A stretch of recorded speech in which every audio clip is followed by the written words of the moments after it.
आम आदमी पार्टी ने दिल्ली विधानसभा में मजबूती से काबिज होने के बाद अब मिशन एमसीडी शुरू कर दिया है। आम आदमी पार्टी के वरिष्ठ नेता गोपाल राय का कहना है कि आम आदमी पार्टी एमसीडी को कूड़ा और भ्रष्टाचार मुक्त बनाने के लिए दिल्ली में 1 सितंबर से 30 सितंबर तक अभियान चलाएगी। आपका विधायक आपके द्वार अभियान के तहत 2500 बैठकें की जाएंगी। उन्होंने कहा कि भाजपा को दिल्ली की जनता ने एमसीडी में बार बार मौका दिया, उसके बदले में बीजेपी के पार्षदों ने लोगों को कूड़ा और भ्रष्टाचार गिफ्ट में दिया।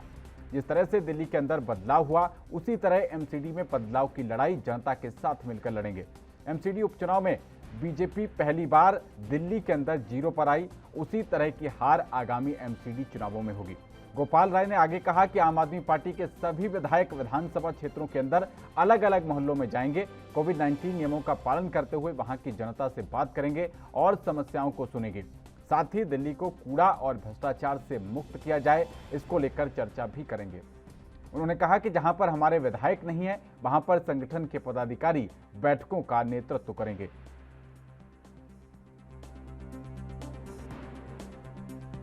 तो आम आदमी पार्टी अब दिल्ली विधानसभा में काबिज होने के बाद, मजबूती से काबिज होने के बाद, अब दिल्ली में जो एमसीडी का एक स्ट्रक्चर है, उस एमसीडी में अपनी पैठ बनाने की पूरी तरीके से कोशिश कर रही है।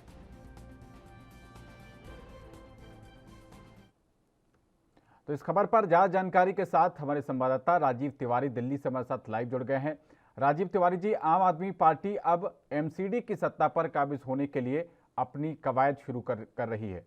क्या कुछ तमाम ताज़ा जानकारी इससे रिलेटेड आपके पास?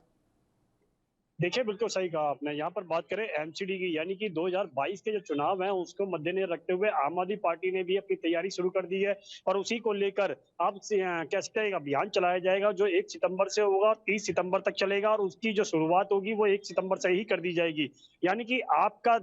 विधायक और आपके द्वार, यानी कि इसके सीधे-सीधे कहें तो जो इलाके का जो विधायक होगा वो जनता तक पहुंचेगा और जनता तक उनकी जो परेशानियां हैं वो सुनेगा और उसके बाद में उसका सॉल्यूशन निकाला जाएगा कि एमसीडी के अंदर जो भ्रष्टाचार हो रहा है या फिर कहें जो कूड़ा करकट नहीं उठाया जाता है, जिसको जो कूड़ा फैलाया जाता है वो कहीं ना कहीं दूर किया जाए। यानी कि सीधे सीधे कहें तो एमसीडी के अंदर अब आम आदमी पार्टी जो है वो अपना पैर रखती हुई नजर आ रही है और कहीं ना कहीं सीट को मजबूत करती हुई नजर आ रही है। मगर जिस तरीके से आम आदमी पार्टी लगातार यही कहती आ रही थी 2014 से कि हम दिल्ली को भ्रष्टाचार मुक्त कराएंगे, मगर अभी तक जो भ्रष्टाचार है वो मुक्त नहीं हो पाया और इसीलिए अब दिल्ली सरकार ये भी चाहती है कि एमसीडी के अंदर जो भाजपा के जो निगम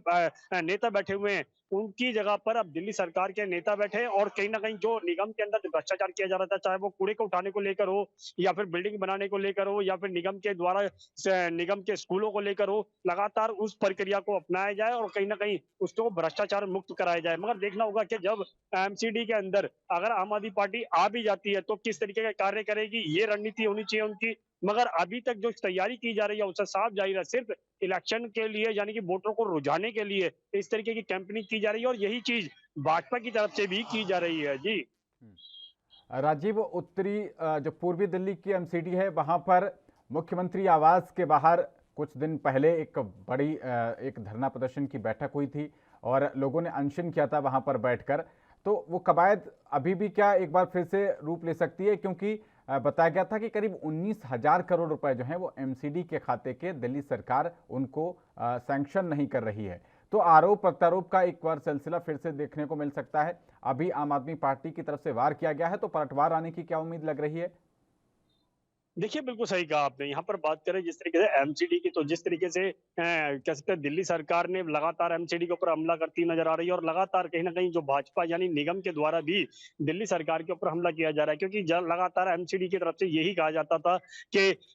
दिल्ली सरकार जो है उनका जो पैसा नहीं दे रही है, सैलरी नहीं दे रही है, यहाँ तक कि फंडिंग भी नहीं दे रही है। मगर दिल्ली सरकार के जो अधिकारी हैं, चाहे वो राघव चड्ढा हो या फिर कह सकते हैं दुर्गेश पाठक हो या फिर लगातार कहीं न कहीं और जो बड़े नेता थे, वो भी कहीं न कहीं एमसीडी को भ्रष्टाचार बता रहे थे कि जो एमसीडी जो है वो भ्रष्टाचार कर रही है और कहीं ना कहीं जो कूड़े को उठाने को लेकर, यानी पिछले कुछ दिनों के अंदर जो बारिश की वजह से जो कूड़ा करकट या फिर कहें जो सीवर लाइन थे, जो ब्लॉक थे, जिसकी वजह से सड़कों पर पानी देखने को मिला, वही चीज अब दोबारा से की जा रही है। यानी कि सीधे सीधे कहें तो जो एमसीडी के अंदर जो भ्रष्टाचार किया जा रहा है, यानी ठेके जो दिए गए थे, उनका जो पैसा था सिर्फ नेताओं ने मिली भगत करके अपनी जेबों में भर लिया गया, ये भी कहा गया था। मगर जिस तरीके से अब चुनाव का समय नजदीक आता जा रहा है, तो उससे कहीं ना कहीं दिल्ली के अंदर हलचल होती नजर आ रही है, और कहीं ना कहीं जो आरोप प्रत्यारोप आरोप जो है वो भी होता हुआ नजर आ रहा है। मगर जो एमसीडी के अंदर जो भ्रष्टाचार कहें, वो अभी तक मुक्त नहीं हुआ है, क्योंकि लगातार जो भाजपा बैठी हुई थी 15 साल से, और उसके बाद में पहले जो थी वो कांग्रेस थी लगातार निगम के अंदर, मगर अभी तक जो है भ्रष्टाचार की जो सीमाएं हैं वो लगातार बढ़ती चली जा रही हैं, मगर भ्रष्टाचार कम नहीं हो पा रहा है। मगर जिस तरीके से आम आदमी पार्टी कहती है कि जी निगम के अंदर भ्रष्टाचार किया जा रहा है, चाहे कूड़े को उठाने को लेकर हो, सड़कें बनाने को लेकर हो, गलियों की सफाई करने को लेकर हो, या फिर मलेरिया जो बीमारियां फैलती हैं उनको लेकर हो, स्कूलों के अंदर जो एमसीडी के स्कूल हैं उनको लेकर हो, मगर लगातार कहीं ना कहीं आरोप प्रत्यारोप किया जा रहा है, मगर जनता के बारे में नहीं सोचा जा रहा है। जी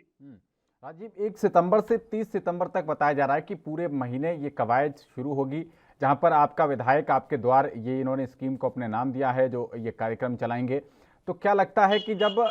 खासकर बात भ्रष्टाचार को लेकर की जा रही है, लेकिन जिस तरीके से वहां पर एसीबी को पूरी तरीके से केजरीवाल सरकार के द्वारा स्वतंत्रता नहीं दी गई, और जो फाइलें थी वो भी एक तरीके से कई, क्योंकि जिस तरीके से देखा आपने प्रेस कॉन्फ्रेंस होती थी, केजरीवाल जी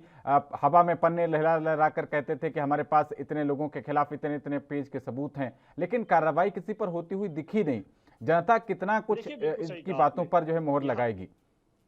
देखिए, यहाँ पर एक चीज और समझनी होगी, जिस तरीके से दिल्ली सरकार की बात करें या निगम की बात करें, क्योंकि भाजपा जो है वो लगातार दिल्ली सरकार के खिलाफ सबूत दिखाती नजर आती थी कि डीटीसी बसों को लेकर भी कि 500 करोड़ का घोटाला किया गया है, और वही चीज दिल्ली सरकार भी निगम के लिए कहती थी कि जो कूड़ा कचरा उठाने के लिए या फिर सीवर लाइन सफा करने के लिए करोड़ों रुपए का जो ठेका दिया गया था, वो कहीं ना कहीं घोटाला किया गया। मगर यहाँ पर दोनों ही तरफ से आरोप प्रत्यारोप किए जा रहे हैं और सबूत पेश किए जाते हैं, मगर वो सबूत सिर्फ थोड़ी सी देर के लिए होते हैं। जब कोर्ट ये जाने की बात होती है, यानी कार्रवाई करवाने की बात होती है, तो वहां पर वो सबूत गायब हो जाते हैं। और लगातार यही चीज दोनों तरफ से देखने को मिल रही है, क्योंकि भाजपा भी लगातार दिल्ली सरकार के खिलाफ जो है सबूत दिखाती है मीडिया के अंदर जब आते हैं, और उसके बाद में जब कोर्ट जाने की बारी आती है तो वो सबूत गायब हो जाते हैं, यानी कि कोर्ट तक वो सबूत पहुंच ही नहीं पाते हैं। मगर वही चीज दिल्ली सरकार भी कहीं ना कहीं भाजपा के खिलाफ दिखाती है, और भाजपा जो है वो अभी तक कहीं ना कहीं सबूत जो है वो नहीं इकट्ठे कर पाती है, ना ही दिल्ली सरकार इकट्ठे कर पा रही है। मगर लगातार जिस तरीके से कार्रवाई होनी चाहिए थी और निगम के अंदर जो सफाई व्यवस्था होनी चाहिए थी या फिर कहे सुधार होना चाहिए था, वो होता नजर आ रही है। मगर जिस तरीके से अब आम आदमी पार्टी की तरफ से एक कह सकते हैं मुहिम चलाई गई है, आपका विधायक आपके द्वार, तो सीधे सीधे कहे तो कहीं ना कहीं विधायक जरूर आएगा गलियों के अंदर, मोहल्लों के अंदर लोगों के पास, मगर कहीं ना कहीं जो इनकी परेशानियां होगी वो किस तरीके से सुनेंगे, और लगातार कहीं ना कहीं कार्रवाई किस तरीके की होगी, ये जरूर देखना होगा। जी राजीव, जिस तरीके से अभी उपचुनाव हुए थे एमसीडी के, उसमें आम आदमी पार्टी ने बढ़िया प्रदर्शन किया था, कांग्रेस की भी एक सीट आई थी। क्या लगता है कि कांग्रेस का ग्राफ कुछ आगे बढ़ता हुआ दिखाई दे रहा है? दर्शकों को ये भी बताएं कि कितना वक्त बाकी बचा है अभी एमसीडी चुनावों को लेकर, और जनता के बीच ये जो पार्टियां हैं वो किस तरीके से अपने कार्यक्रम को अंजाम दे रही हैं अभी? देखिए, बिल्कुल सही कहा आपने। यहाँ पर बात करें दिल्ली के अंदर जो 5 उपचुनाव के सीटों के लिए वोटिंग हुई थी, वो कहीं ना कहीं इसमें 4 सीटें जो थी वो कहीं ना कहीं आम आदमी पार्टी को मिली, 1 सीट जो थी वो कांग्रेस को मिली, जिससे कहीं ना कहीं कांग्रेस के अंदर उम्मीद की लहर जरूर जागी थी कि वो भी कहीं ना कहीं निगम के अंदर तैयारी करेगी, और शायद वो निगम के अंदर भी सत्ता हासिल करने के लिए, इसीलिए कहीं ना कहीं जो दिल्ली कांग्रेस की कमेटी की जो अध्यक्ष है अनिल कुमार जी, वो लगातार कहीं ना कहीं दिल्ली सरकार और भाजपा निगम के ऊपर, दोनों के ऊपर हमला करते हुए नजर आ रहे हैं। मगर लगातार सबूत जरूर पेश किए जाते हैं, मगर सबूत जो है वो कुछ देर के लिए होते हैं, मगर लगातार कोशिश यही की जाती है कि सबूतों के साथ साथ दिल्ली की जनता को भी जागरूक किया जाए। मगर दिल्ली की जनता जो है वो आने वाले समय के अंदर ही बता पाएगी कि किस तरीके की वोटिंग होगी और किस तरीके का उनका जो वोट होगा वो किसके खाते में जाएगा, भ्रष्टाचार मुक्त होगा या नहीं होगा। जी तो विधानसभा में तो दो दो बार आम आदमी पार्टी आ गई और मजबूती के साथ आई, प्रचंड बहुमत इसको ही कहा जाएगा। लेकिन अब ये जो बात कवायद चल रही है, क्या 4 सीटों के भरोसे पर जो भी अभी उपचुनाव हुए थे उसमें ये एक बड़ा ख्वाब कहा जाए आम आदमी पार्टी के लिए? देखिए, बिल्कुल सही कहा आपने। यहाँ पर बात करें जिस तरीके से आम आदमी पार्टी की, तो आम आदमी पार्टी जिस तरीके से कोशिश कर रही थी और 4 सीट हासिल की थी उपचुनाव के अंदर, और उसके बाद में लगातार जो है आम आदमी पार्टी अब यही कहती नजर आ रही है कि निगम के अंदर भ्रष्टाचार बहुत हो चुका है, और कहीं ना कहीं जनता इस भ्रष्टाचार से मुक्ति चाहती है, और उसी लिए कहीं ना कहीं आम आदमी पार्टी को चयन किया जा रहा है और आम आदमी पार्टी जो है निगम के अंदर भी कहीं ना कहीं कार्य करके दिखाएगी और जनता जो है उनसे संतुष्ट होती नजर आएगी। मगर अभी तक जिस तरीके से वादे जन किए जा रहे हैं वो कहीं ना कहीं किस तरीके के होंगे और आने वाले दिनों के अंदर जब निगम के चुनाव आएंगे तो किस तरीके की वोटिंग होगी और जनता किन वोट मुद्दों को मद्देनजर रखते हुए वोटिंग करेगी, ये जरूर देखना होगा। मगर साफ जाहिर है कहीं ना कहीं अभी आरोप प्रत्यारोप जरूर किया जा रहा है, एक दूसरे की पोल भी खोली जा रही है, मगर कहीं ना कहीं जो निगम के अंदर जो घोटाला हुआ है, चाहे टेकों के लेकर हो या फिर निगम के स्कूलों को लेकर हो, वो अभी तक दूर होता नजर नहीं आ रहा है और उसके लिए कहीं ना कहीं बड़ी कार्रवाई होनी चाहिए। जी हम्म। राजीव, अभी कुछ समय पहले सफाई कर्मचारी यूनियन ने हड़ताल की थी और पूर्वी दिल्ली में कूड़े के ढेर लगभग हर मोहल्ले में देखे गए थे। पॉश इलाकों में भी कूड़े के ढेर लग गए थे, जनता त्राही त्राही करने लगी थी। उसके बाद